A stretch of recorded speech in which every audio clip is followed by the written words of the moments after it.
Hello friends. Current affairs के series में सितंबर week 2 के क्या हाइलाइट्स हैं, क्या मोस्ट इंपॉर्टेंट पॉइंट्स हैं जो आने वाले एग्जाम में आपको हेल्प कर सके। 25 मोस्ट इंपॉर्टेंट पॉइंट्स हम आपके लिए लेकर आते हैं एवरी वीक। तो चलिए देखते हैं सेकेंड वीक में कौन से 25 मोस्ट इंपॉर्टेंट पॉइंट्स हैं आपके लिए। पहला पॉइंट है यहाँ आ रहा है, who is set to become the first Indian astronaut to travel to the International Space Station in 2025। और राइट आंसर है शुभांशु शुक्ला। ये रहे शुभांशु शुक्ला जी।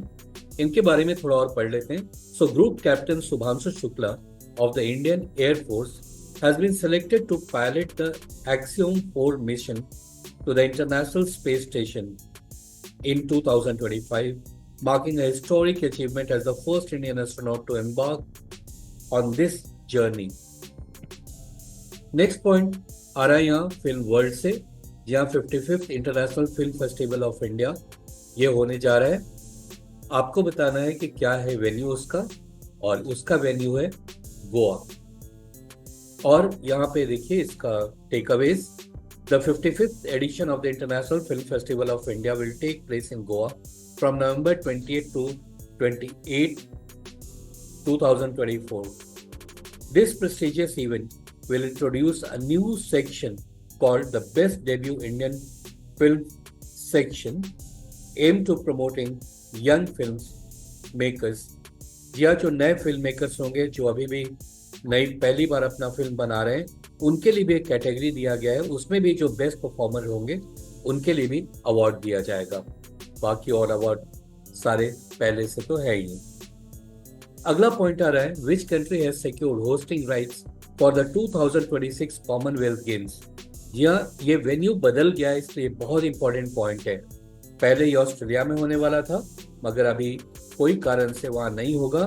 अब कहाँ होगा, चलिए वो देखते हैं। और इसका राइट आंसर है Scotland. Scotland has secured the hosting rights of the 2026 Commonwealth Games following Australia's withdrawal due to cost concerns. This marks Scotland's second time hosting the event after successfully organizing the 2014 Games in Glasgow. By which year is India targeting to launch the first module of the Bharatiya Antariksh Station? तो आप India भी अपना space station बनाने जा रहा है। कब तक वो पूरा होगा, यहाँ क्वेश्चन यही है। और इसका राइट आंसर है 2028 तक भारतीय अंतरिक्ष स्टेशन बन जाएगा। टेकअवेज देखते हैं। India's ambitious space program has set its sights on launching the first module of the Bharatiya Antariksh Station by 2028, marking a significant milestone in the country's space research and exploration journey. Next point है, which country has been declared the first to eliminate leprosy? दुनिया में पहला देश ये बना है जहां पर से एक भी अब लेप्रोसी का केस नहीं है। और इसका राइट आंसर है जॉर्डन। अब जॉर्डन कहाँ है जरा वो देख लें। इजराइल से तो आप वाकिफ होंगे ही।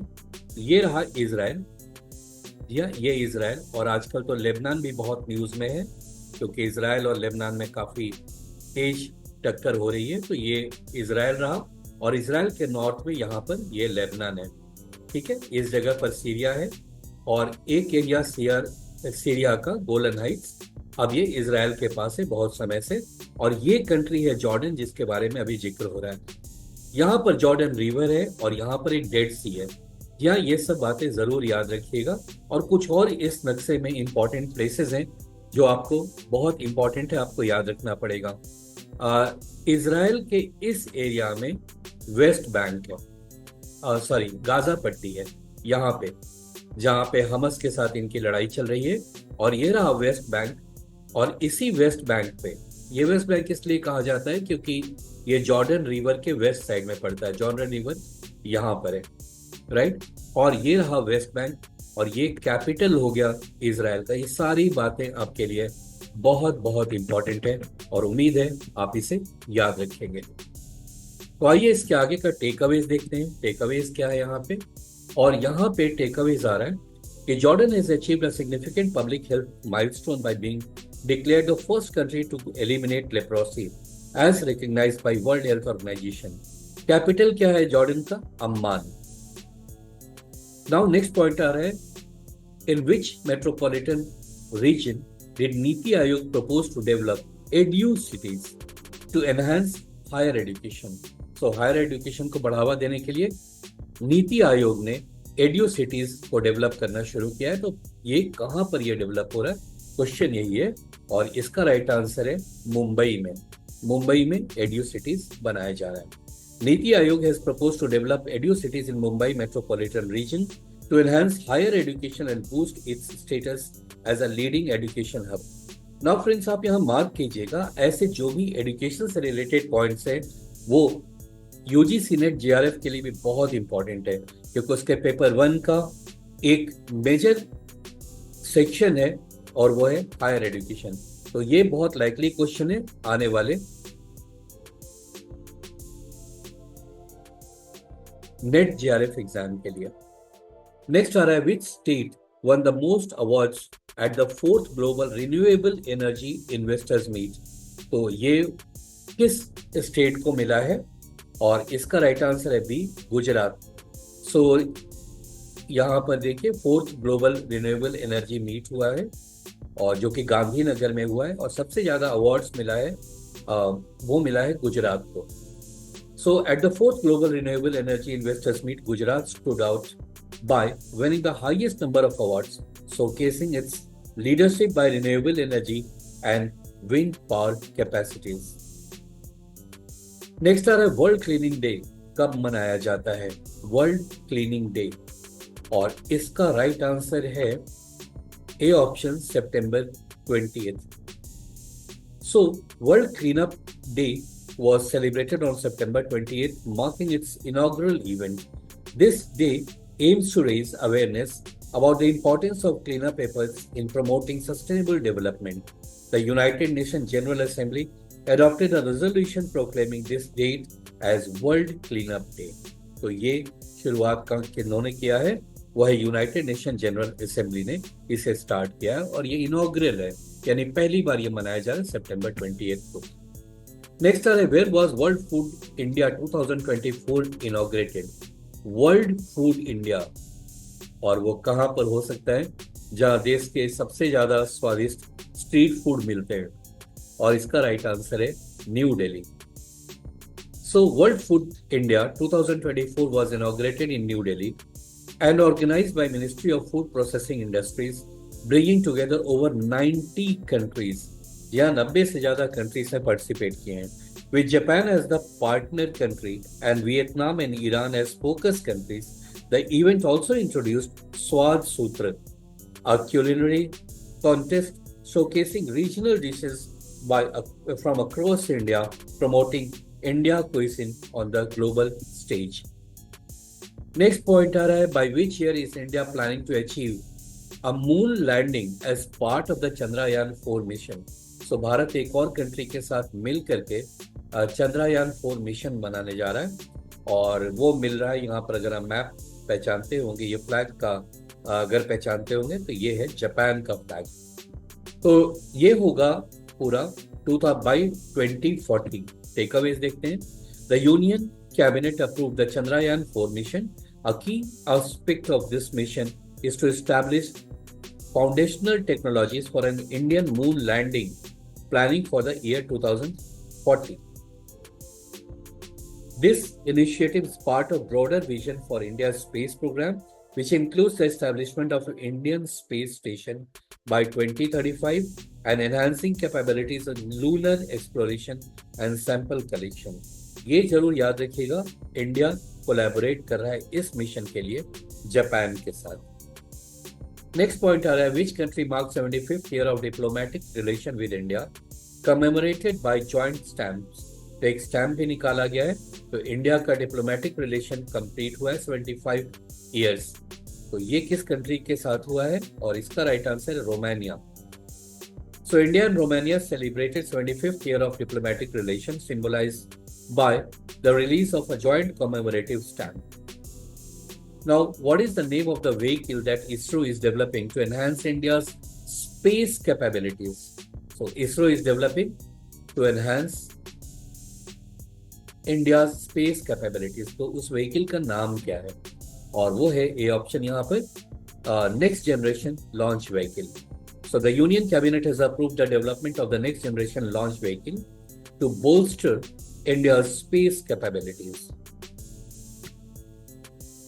What is the primary objective of PM आशा? ये बहुत इंपॉर्टेंट पॉइंट है. PM आशा स्कीम का प्राइमरी ऑब्जेक्टिव क्या है? और इसका राइट आंसर है फार्मर सपोर्ट. सो इंडिया इस स्कीम के तहत फार्मर को हर तरह का सपोर्ट पहुंचाएगा. प्रधानमंत्री अन्नदाता आय सुरक्षा संरक्षण अभियान, तो समझ भी जाते हैं आय यानी कि इनकम से रिलेटेड है किसानों के. So the PM Asha scheme और Pradhanmantri Annadata Aay Sanrakshan Abhiyan aims to ensure remunerative prices for farmers produce. तो जो भी फार्मर्स का प्रोडक्शन होगा उसको इस स्कीम के तहत अच्छे पैसे दिए जाएंगे. नेक्स्ट आ रहा है, where did India third home build 700 megawatt nuclear reactor achieve criticality? यानी एक और 700 मेगावाट का न्यूक्लियर पावर रिएक्टर स्टार्ट हुआ है और ये हुआ है राजस्थान में. The Rajasthan atomic power project in Rawat भाटा, ये नाम भी याद रखिएगा, रावत भाटा is the location where India's third home-built 700 megawatt nuclear reactor achieved criticality, marking a significant milestone in the country's nuclear energy program. This project is part of India's efforts to increase its nuclear power capacity and reduce reliance on fossil fuel. तो कोल और petroleum इन सब से अब अलग हटेगा भारत, क्योंकि वो renewable energy नहीं है. एक बार खत्म तो फिर दोबारा नहीं बन सकता शॉर्ट स्पैन ऑफ टाइम में. वैसे मिलियंस ऑफ ईयर्स के बाद तो फिर कोल तैयार हो जाएगा. खैर, यहाँ पर आपको ये समझना है कि भारत का ये nuclear power reactor criticality stage पर आ गया, यानी अब यहाँ से काम स्टार्ट हो जाएगा और यहाँ से प्रोडक्शन शुरू होगा, और ये हुआ है राजस्थान में. नेक्स्ट आ रहा है, when is the international day for piece observe? और इसका राइट आंसर है सी ऑप्शन, सितंबर 20. सो अंतर्राष्ट्रीय शांति दिवस की स्थापना 1981 में संयुक्त राष्ट्र महासभा यूनाइटेड नेशन जनरल असेंबली द्वारा की गई थी. संयुक्त राष्ट्र के प्रस्ताव में इसे सभी देशों के लोगों के बीच शांति के आदर्शों को मनाने के मजबूत करने का दिन घोषित किया गया. The theme for 2024 emphasize cultivating harmony through dialogue, cooperation and promotion of core values like respect for life, human rights and non-violence. कब मनाया जाता है? याद रखिएगा, इंटरनेशनल डे फॉर पीस सितंबर 21. नेक्स्ट आ रहा है, 5वां नदी दिवस, नदी उत्सव कहाँ मनाया गया? सो वेयर वाज नदी उत्सव 2024 इनॉग्रेटेड? और राइट आंसर इसका न्यू दिल्ली. सो नदी उत्सव 2024 which celebrated the importance of India's rivers was inaugurated at the Indira Gandhi National Center for Arts in New Delhi on September 19. This 5th edition of festival carries the theme Rivers in Reverse, Making of a Lifetime, emphasizing the critical components of rivers and its surrounding culture. Next point है यहाँ, what is the primary objective of India's government's directive to platform aggregators to register their gig workers on the e-Shram portal? तो ऐसे unorganised जो workers हैं उनको register किया जाएगा और एक प्लेटफॉर्म प्रोवाइड किया जाएगा ताकि उनको कुछ फायदा हो सके. और वही पूछा गया 4 ऑप्शन में से क्या है राइट आंसर इसका? To provide social security benefits to gig workers. तो इसीलिए ई श्रम पोर्टल एक शुरू किया गया है. नेक्स्ट पॉइंट है, which ministry has appointed Manu Bhaker as its brand ambassador? Manu Bhaker को ब्रांड एम्बेसडर बनाया जा रहा है और कौन सी मिनिस्ट्री बना रही है? यहाँ पर क्वेश्चन ये है और राइट आंसर है ministry of ports, shipping and waterways. So ministry of ports, shipping and waterways की ब्रांड एम्बेसडर हो गई है अब Manu Bhaker. Which country won the men's Asian champions trophy hockey for a record 5th time? और इसका right answer है B option, India. India record 5वीं बार ये चैंपियन बना है एशियन चैंपियंस ट्रॉफी जीत करके. और फाइनल में किसको हराया है? ये थोड़ा आपके लिए सरप्राइजिंग होगा. और देखिए यहाँ India won the men's Asian champions Trophy for a record fifth time after defeating China 1-0। Otherwise तो पाकिस्तान, जापान ये सब कंट्री का बहुत ऊपर नाम है, बट इस बार फाइनल्स में इंडिया को भिड़ना पड़ा नए कंट्री से, क्योंकि नया इसलिए क्योंकि फाइनल से पहली बार चाइना पहुंचा था। Who led the committee that submitted the report on one nation, one election proposal to the Union Cabinet? So one nation, one election यानी भारत में अब सारे इलेक्शन, चाहे वो लोकसभा का हो, राज्यसभा का हो या और छोटे लोकल बॉडीज का हो, वो सब एक ही साथ हो, इसके लिए प्रपोजल मांगा गया था और उस कमेटी को बनाया गया था जिसके हेड थे, और ये थे राम नाथ कोविंद, हमारे former president. So the committee headed by former president Ram Nath Kovind. The committee submitted its proposal, which was later cleared by Union Cabinet. This move aims to streamline the electoral process, reduce election frequency, save time and resources. ऐसा करने से एक ही साथ अगर election होता है तो काफ़ी टाइम बचेगा, काफ़ी एनर्जी बचेगा देश का, और बार बार फ्रीक्वेंट ऐसे इलेक्शन अलग अलग कराने में काफ़ी ज़्यादा रिसोर्सेज का लॉस होता है। नेक्स्ट पॉइंट है, in which region was the theme song vote का त्योहार। जी हाँ, हाल में एक इलेक्शन कंडक्ट हुआ एक स्टेट में जहां पर वोट का त्योहार मनाया गया। आपको बताना है ये किस स्टेट के इलेक्शन की बात हो रही है, और इसका राइट आंसर है Jammu and Kashmir. So the theme song vote का त्योहार was launched in Jammu and Kashmir to boost voter participation for the assembly elections in September. पहुंच गए हम अपने लास्ट पॉइंट पे। What is the primary focus of NPS Vatsalya scheme launched on September 18? So PM Vatsal इस scheme का क्या function है, और ये बहुत बहुत इंपॉर्टेंट है, बहुत ही इनोवेटिव आइडिया है गवर्नमेंट का कि आप सभी जो पेरेंट्स हैं वो बच्चों के नाम पे थोड़े थोड़े पैसे जमा करें, और एक समय में बच्चों को बाद में इससे पेंशन मिलेगा, उनका भविष्य इकोनॉमिकली सुरक्षित होगा। और कुछ ऐसा यानी कि 1000 जस्ट 1000 एनुअल भी जमा करके इस स्कीम में पार्टिसिपेट किया जा सकता है। तो ये थे सारे इंपॉर्टेंट पॉइंट सितंबर वीक 2 के। उम्मीद है आपको पसंद आए होंगे, और अभी तक अगर आपने सब्सक्राइब नहीं किया है इस चैनल को तो यह हाई टाइम है इसे सब्सक्राइब कर ले, और वीकली न्यूज से आपको मिलता रहेगा एक अच्छा कलेक्शन जो आने वाले एग्जाम्स में आपको बहुत हेल्प करेगा। Thank you so much for watching.